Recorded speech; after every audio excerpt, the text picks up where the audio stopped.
Hello, Toddbog here with Breaking the Stream, and welcome to a new Let's Play of Conquest of Elysium 5. We're back to our actual original series because we have a new race. So, this will be a beginner-friendly playthrough like all our others, and we'll cover some of the mechanics of the game as well as all the parts of the new empire.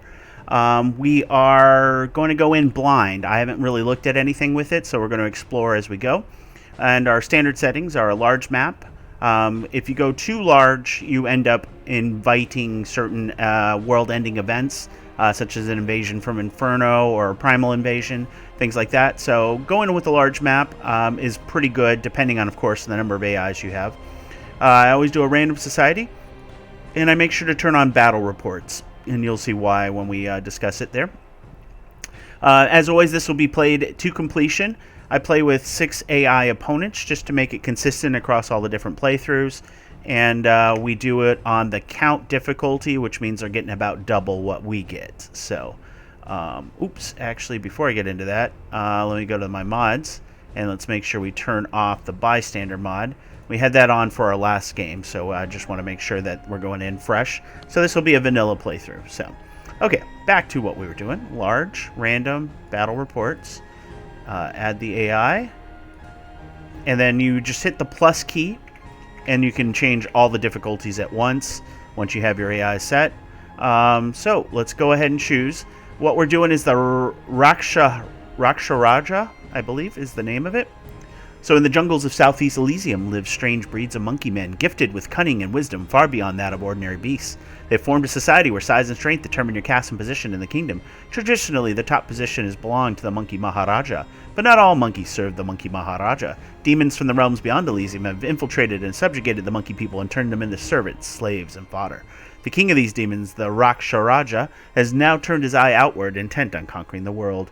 Apart from the monkey people, the Raksharaja commands half-bred demons and Rakshasas, summoning through bloody sacrifices. Rakshasas are demons able to manipulate Maya, the flawed perception of this world, and are known to hide their true selves, as well as reality itself.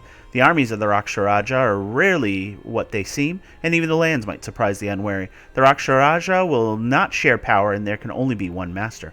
Only if the Raksharaja can become the Raksharishi will he allow his generals to advance in power and become Raksharajas. So much like the other monkey race, which if you haven't checked it out, I've done the Monkey Maharaja playthrough as well.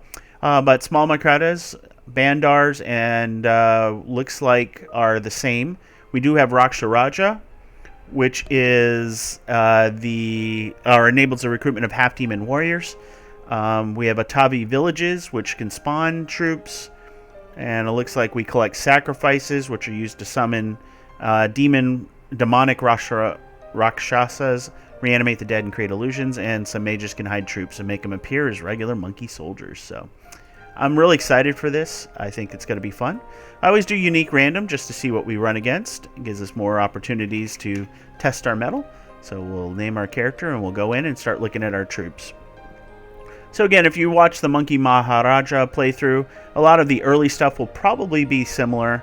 So I apologize if you're sitting through information you already know, but we want to make sure we're thorough so that anyone can jump into any of our video series and really enjoy the game. So starting off, we're in a Maharaja Palace, which is in the southern hemisphere, it looks like. We've got a troll and goblins. That's not going to be something we'll be taking right away, but we'll work our way around this terrible, terrible mountain range that is blocking everything. Anyways, let's look at myself. So when you're looking at a unit, you're going to look at a few things with regards to that unit to understand what you've got, right? So like all of these stats will eventually matter, but for the early game when you're first getting started, first thing you want to look at is, of course, the hit points. That's their survivability. 33 is quite a lot. The average hit points of your regular troops, I'll show you just a regular... This is a more standard troop is 6. My tiny guys are 2, so 33 hit points is quite a lot. Armor, this reduces any damage you take by the amount of armor you have. So if you have an armor value of 1, every time you take a hit, you reduce that attack by 1. Very simple in terms of the math. Something to always look for as well is there's an icon here that will usually tell you shields. And if you right-click, you can see what the shields do. So the shields have another chance of blocking 1 damage, and then if it's against ranged attacks, it'll actually be 0 to 2 damage instead. So that's pretty cool. And then the last thing you usually want to look at is just their attack, and that's their damage right here. So he does 1 to 4 plus 8. So when you see that plus, what that means is it adds to the top number. So you're always rolling from 1 to a top number. So in this case, it'll be 1 through 12 is how much damage he does. So you always have a chance of doing 1 damage. Larger the range, the larger the damage possibilities. However, something to keep in mind is if you roll max damage, you actually can explode. The dice explodes, as it were. And essentially, when you roll max damage, you get to roll again, subtracting 1 from the new roll. And so, theoretically, you could do, 1,000 damage with a single swing. But with the odds and everything being what it is, you probably won't see that very often. But that's a way that you can overcome a high armor value on some of the troops that you might run into. So, but yeah, he's got a lot of cool stuff. He's also a spellcaster, so he has level 2 magic, so he can cast magic, as you can see here. Enchanted Sleep's fantastic. And we'll go through the magic in more detail, but burst 25 just means it hits 25 squares. It's not controlled. It can sometimes hit your own troops, so just keep that in mind. Terror's another good one, so yeah, we got some great spells here. And then we've got Pain, which is a magic attack, which is really cool. And when you right-click, it'll tell you a lot of details. A couple things to look for are armor negating. So that means that armor doesn't matter with this attack, which is why 1 to 10 damage is really good, considering a lot of troops have less than 10 hit points, and it'll punch through even the highest armor with regards to that. So I'm a pretty mean little guy. Let's see, I've got a few things here. Mirror cloaking. So basically, 20 of my units will be made to look like puny Marcata. Let's see, they'll look like ordinary apes. Okay. Leader's always affected, and so when you're playing against them, they're not going to know what your units are because you have this ability to cloak them. So, but larger than 1 square units cannot be cloaked by that. So that's interesting. Constant mirror images. So there's multiple of myself showing up. That's cool. Sleep immunity. Enables recruitment, and he's a ritual caster. So we'll go into that more. This is your standard leader. Usually you're using them to lead, you're not using them to fight, and that's because they're going to be placed in the back of your ranks, generally speaking. Let's see, let's go ahead and just grab everybody here. So we'll look at some of our other troops here. So we've got the Marcata. They're only 2 hit points. So the thing about them we'll see in the recruitment screen is you can get them in large numbers. So they're doing actually 1 to 3 damage right now because of their low strength. So that's something to see. These are your Atavi warriors. So they have no armor, but they do have that shield. So they can take some damage. And they do 1 to 5 damage with their mace, which is good. And then you got the archers, which are great because they can hit at a range of 5 for 1 to 3 damage. And they fire every turn. So this is definitely not an army that's going to last anywhere in the mid or late game, but it's a decent starting army. So recruiting, you can hit the recruit button, which is R is the key. Otherwise, you can hit the coins up here. And this will show you all the different troops you can recruit. So what you're going to see here are just variations of the basic troops. So you got the Marcatas, which are just the basic guys that you saw. We also have the Archer version of it, which right now they're only doing 1 damage, but again, with the ability to do exploding die, they can add up. And against unarmored targets, that actually is a pretty good thing, especially since you're getting 15 of them. As you can see, for the smallest monkey, we're getting 15. For the medium monkeys, we get 5. And then for the large Bandar apes, you're getting 3. And then we'll worry about these other things later, the ones that are grayed out here, because those are different. So basically, you got the little guys, you got the middle guys, which basically are what we have right now. The warrior version that we saw there. And then we have the basically armored version. So they take not only gold, but they also take some iron. And so these guys have 1 point of armor, and otherwise they have an equivalent. Oh no, they upgraded to a mace as well. So they do a little bit more in close combat. But if your archer's in close combat, you're in trouble. So, and the soldiers just have the 1 armor. Otherwise, they're identical to the other guys. So. But iron's going to be something we'll have to build up to and get in order to recruit these troops. However, from my gameplay before, oh well, you got the soldiers, and then the swordsmen have a better weapon as well as the armor, so they're a little bit more expensive. They're 50 gold. But if given the choice, that 10 extra gold goes to this, because that's 1 to 7 damage versus 1 to 5, which can make a difference. But if I have the opportunity, and I don't need the numbers to fill out a line, Bandar are the way to go, because you're getting 14 hit points compared to 5 hit points. And you're getting here we go. You're getting a longbow, which has an extra range and does extra damage. So because of their high strength and because the bow itself. So the bow itself does 1 to 4, whereas a regular bow does 1 to 3, and then their extra strength gives it +1. So they're doing 1 to 5 with their bows every round at a range of 6. So that extra range and the extra damage are both going to add up pretty quickly. The Bandar Warriors are pretty good. They do 1 to 9 damage. They have 16 hit points and 1 armor versus the soldiers, 6 hit points and 1 armor. So, and again, they're also wielding a shield. Or you go with the Warriors, and this is unique to this faction. So these guys have a broadsword. They do 1 to 12 damage.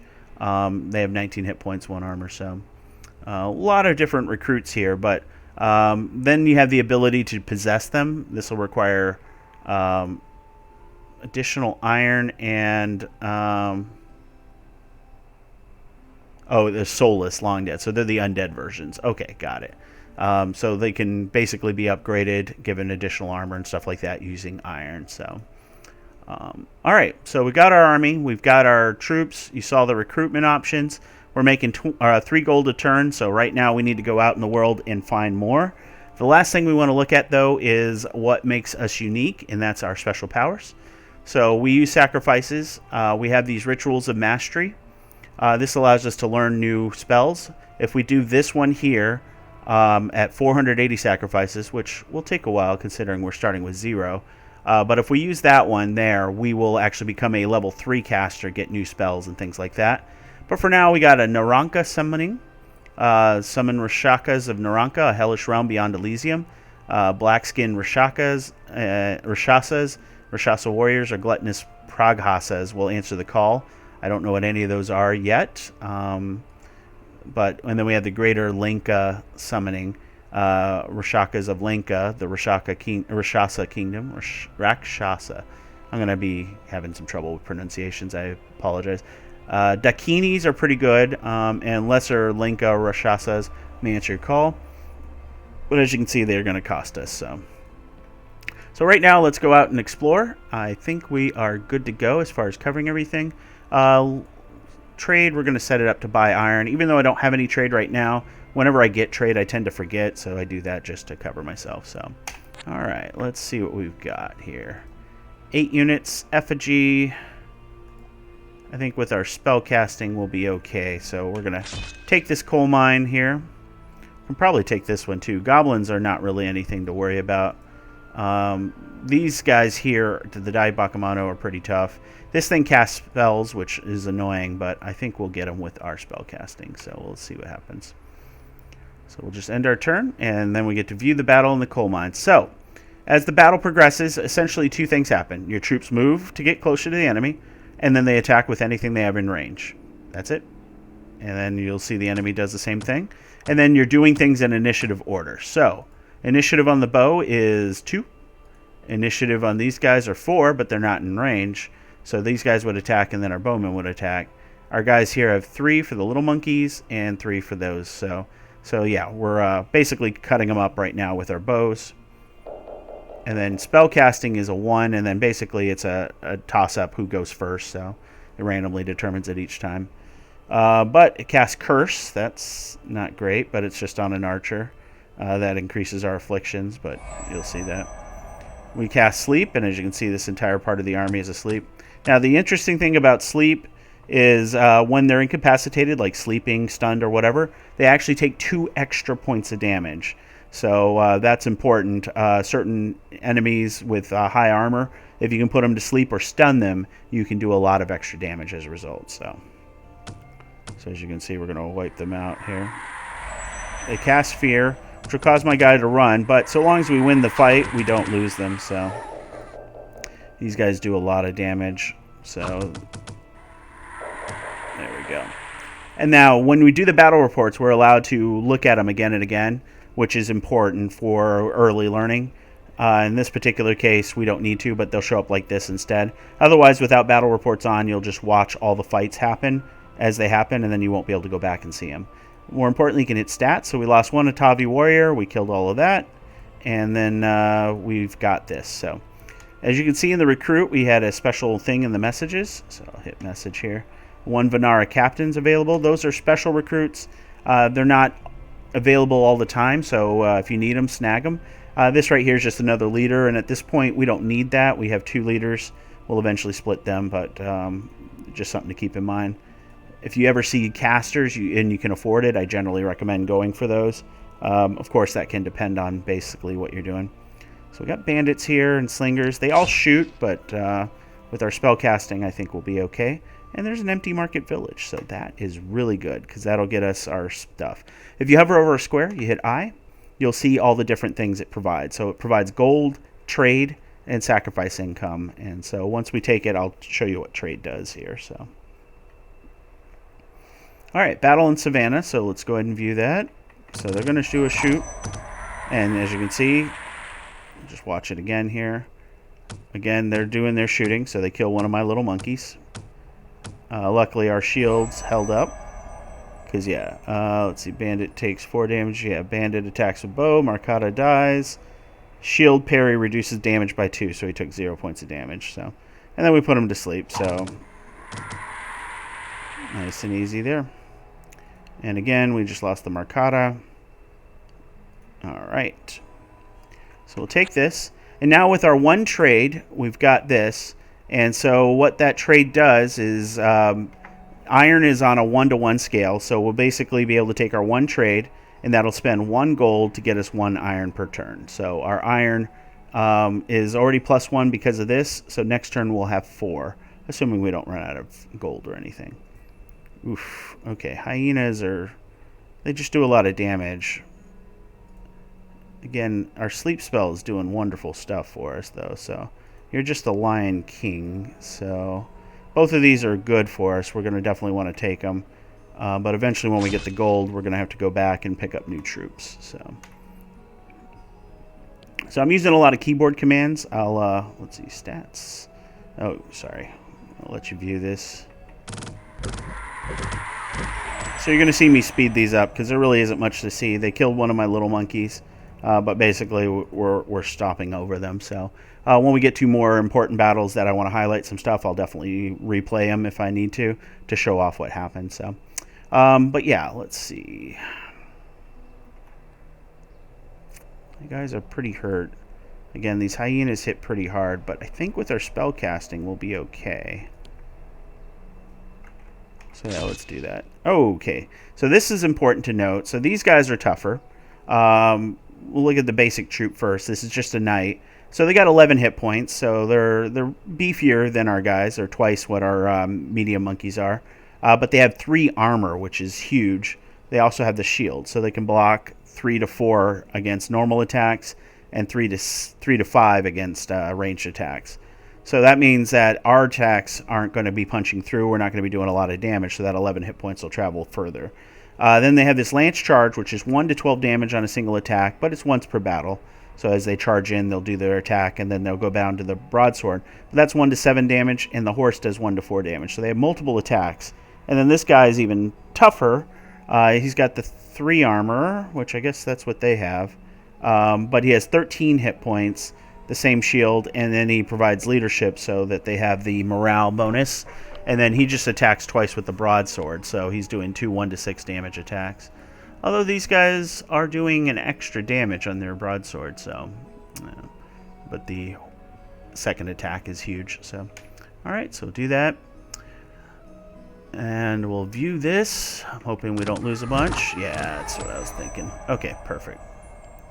Alright, so... actually, let's go ahead and view that again. What I want to show off is the spell he was casting. Let the bows do their work. So he's cast Pain. So notice he cast it twice. So as a level 2 caster, you can cast a level 2 spell, or you can cast 2 level 1 spells. And if you become a level 3 caster, same thing. You can cast 1 level 3, 2 level 2s, and then I think it's 4 level 1s. I always forget. But so essentially we just used the pain spell twice instead of using some of these other abilities because it just made more sense for our troop. Now sometimes it's not going to always make sense, but you know. So one thing to note I forgot to mention is you have 3 action points, as you can see by these diamonds here. And essentially every space takes 1 minimum. However, if you hover over and you hit the eye, you'll see the movement cost is 3 on jungles, 3 on mountains, 2 on deserts, hills, and forests, which we don't have down here in the south. And then it's 1 for the plains, as you can see here. So you, as you move through, having that extra movement can be useful. Now, we move 2. We have 1 left over. We're going to move on to this coal mine, which requires 2.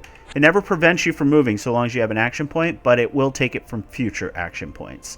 So now, the next turn, instead of having our full 3, we're going to have 2 left over. And the reason we're coming back is we're going to hire some monkeys. So, all right. A Yogini for 72 gold. Too bad we don't have that. We've got 8 iron. Might be worth waiting 1 turn. I'm going to have to wait anyways because I'm going to be going here, which is a desert. If you're ever unsure, hit the I button because sometimes, especially with this right here, it's got desert and plain. It could be either. Generally speaking, it's going to be the worst of the two, but yeah, it's something to keep in mind. Yeah, when we get back here, we'll actually be able to do a higher level recruit. We won't be able to do the Kalamuka, but I think even just the Bandar warriors will be just fine. 1 to 9 damage versus 1 to 12. So, yeah, I think that's what we're going to do. We're going to have a good solid core that'll protect us, and our spellcaster will do the rest. So, okay. Alright, so we'll go here. And, yeah, so when you hit recruit, you can hit it, just like I said, over here by hitting the recruit new recruits. You can hit the R button, which will pull up this. Or, and this is more important later, you long right-click, and that'll allow you to pull up that direct spot. It's going to be important when you have, like, say, 12 towers under control and they all look the same to make sure you recruit at the place you want to. So at this point, I'll wait 1 more turn. I can get an upgrade. That might not be a bad idea. I mean, the best option right now would probably be Bandar archers, but I need to keep my front line protected. So, all right, let's wait 1 more turn. We'll get these guys. I don't think they do anything special other than that, but there might be spells that will buff them up later, or rituals. So we'll hit space, and that'll put our guys on a pause. Just basically hold a turn, and that'll let us take care of that. So, okay. Let us do the end turn. Oh, yeah. So end turn is the Y key if you're using the keyboard. You can also click on the season up here, upper left corner. That will also end your turn. So those are the 2 ways. All right. Let's go ahead and grab the warriors. And then, yeah, you can hit transfer unit. And then if you hit the question mark key, you'll see all the different commands. So I'm using A to select all. But you can select all the different ones here, so it's kind of useful here. Select fast units, horror marked units, diseased units. So if you hit B, it'll de-highlight him, so deselect him. In case you want to leave your wounded behind, he's lost an eye, so he's going to miss with 10% of his attacks. Because of his curse, he's just going to get more and more affliction, so eventually he'll be useless. But until then. But now with those guys, we can maybe take on this troll. The troll hits for a lot. As you can see, 1 to 19 damage. That's huge. However, he has a low magic resistance, which means spells like sleep and stuff will definitely affect him more. But he also has regeneration. So 5% of his hit points will be regenerated each turn, and that can add up pretty quickly. So he's going to basically do 2 to 3 hit points each turn. So we need to face him down and kill him. once we wipe out all the little guys, it'll be pretty easy. Our guys will be doing some pretty good damage. He does have decent armor at 2. But because of his size, we can gang up on him, so you'll see that. But yeah, let's take that coal mine, and that'll get us more iron so we can get our quality troops faster. So, all right, battle in the coal mine. As you can see, we did some serious damage. Now, what you're seeing here is that if we don't kill him by doing 50% of his hit points in addition to, you know, what he has left. In other words, we have to bring him to negative 50% hit points. If we don't do that, he'll keep popping up until he's the last guy, and then it'll end the fight. So we lost 2 of our Atavi warriors and 1 of our Kalamuka warriors, unfortunately, as a result of his big swing. But we managed to take it, and that's an extra gold and iron that we'll get. All right. The fish people have come out of the sea, so we need to go take care of them. So, but it reveals a coastal hamlet, so we'll knock them out next. So this will be pretty straightforward. The fish are actually fairly sturdy. At 12 hit points, 1 armor, they got a shield, and they do 1 to 6 damage. But, yeah, and then this is the captain. He does 1 to 9 damage. However, they're not going to stand up to our spell casting. Nice and easy. Alright, so when you have extra action points, you want to try and use them as best you can to scout, because fighting will end your turn regardless. Not really much else to do here, so we're going to go ahead and crash in at this point. But if we had extra spaces, we could do some free scouting and then jump in. This point, we'll probably move here next and then move there. So, but as you can see, we're slowly upping our stuff here, so let's... Yeah, I hate archers. So as you can see, they kill 1 of my archers, a warrior, and 2 of the Marcata.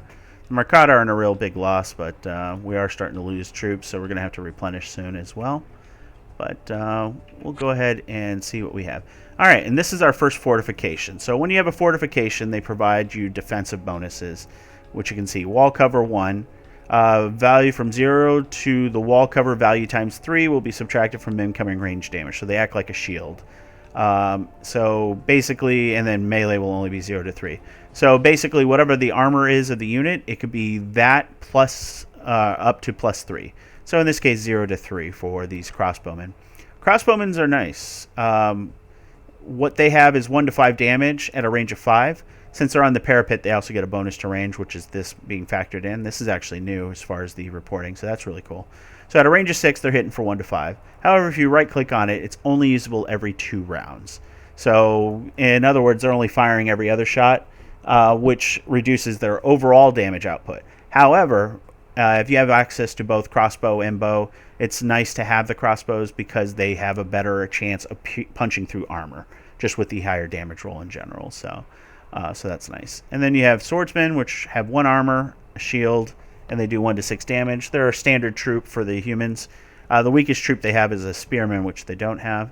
So this is actually something we can pretty easily take once we get 1 more recruit done. And we got spiders hanging out in an Atavi tribe village, which we want, because that will then start spawning free monkeys for us. So, all right, we'll kill the spiders. Uh-oh. And that's our first opponent. So let's go ahead and view this battle.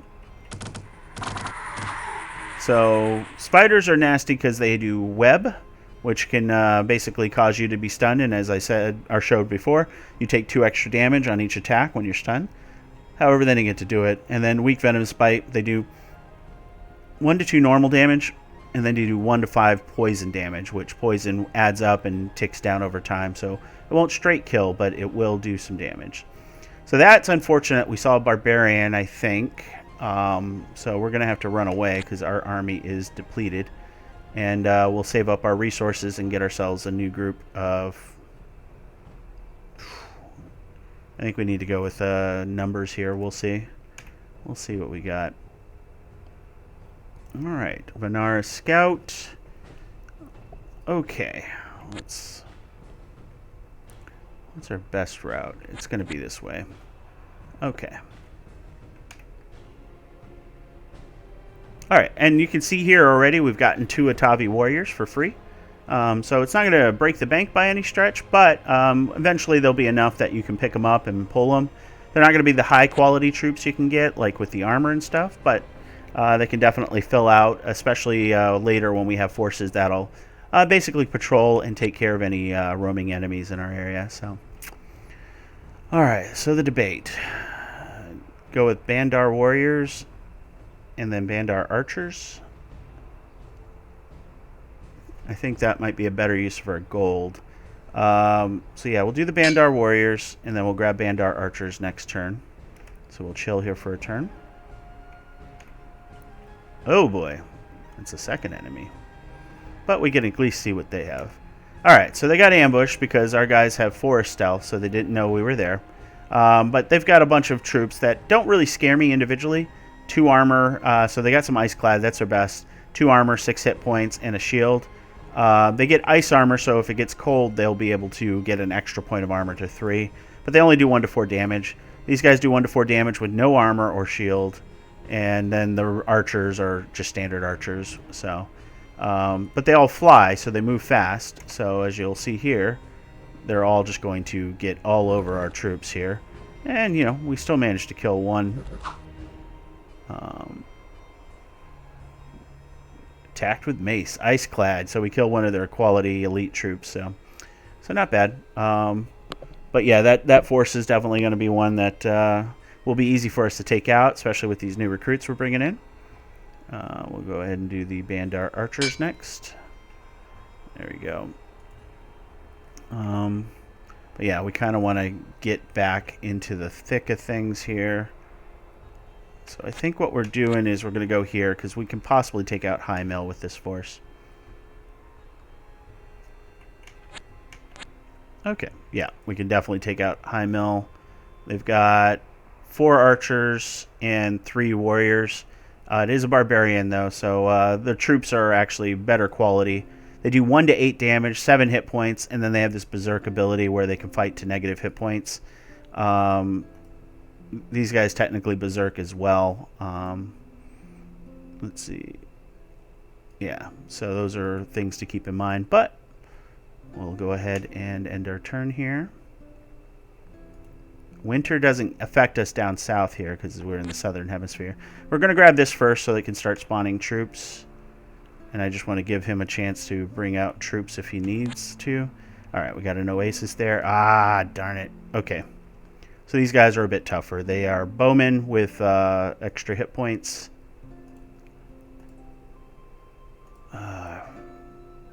Pain's nice, but let's see. We've got 77, so let's do a Naranka summoning.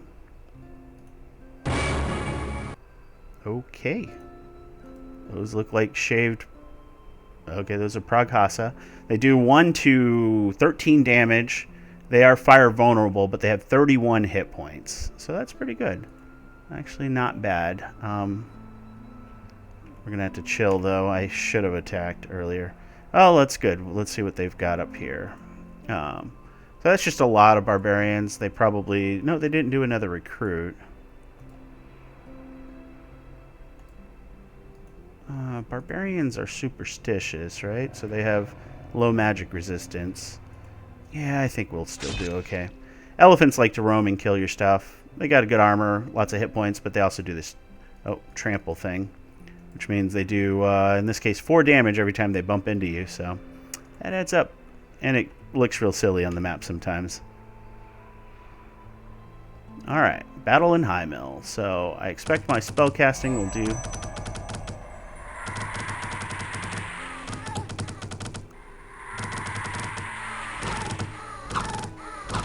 Okay, yep. Spellcasting did what I thought, but we took some damage. 2 Markata, Tavi Warrior, so we lost basically almost all of our original army. We are all Bandar and Pragasu now, but that's fine. I knew we were going to get to that point. Maybe a little too elite. But the cool thing is now we can recruit here, so that's a really nice bonus. So with that, we're going to go ahead and call it here. As always, if you enjoyed the video, please like, comment, subscribe. Again, this series will be played to completion. We'll explore as much as we can for the race. Looks really cool so far, and I can't wait to see more. So I hope you guys feel the same, and I look forward to your comments. With that, I will wish you guys well.